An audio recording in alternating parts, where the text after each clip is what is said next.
இவ்வளோ சின்சியராக ஒரு படம் பார்த்து ரொம்ப நாள் ஆச்சு.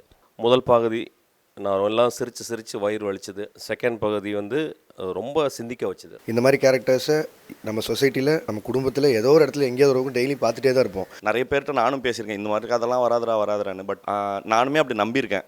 என்னை முட்டாளாக்குனது வந்து இந்த படம். இப்படி ஒரு கதைலாம் எடுக்க முடியுமா அப்படிங்கிறது. இந்த திரைப்படத்தினுடைய கதை நாயகன் நம்ம எல்லாருடைய குடும்பத்திலையும் தெருக்கள்லையும் சம்டைம் நம்ம கண்ணாடியிலையும் பார்க்கக்கூடிய ஒரு கதாபாத்திரம் தான். ஒரு குடிகாரனுடைய வாழ்க்கையை எடுத்திருக்காங்க. எனக்கு வந்து இந்த ஸ்கிரிப்டை படமாக பார்க்கணுங்கிறதுல பெரிய பெரிய ஆசை உண்டு.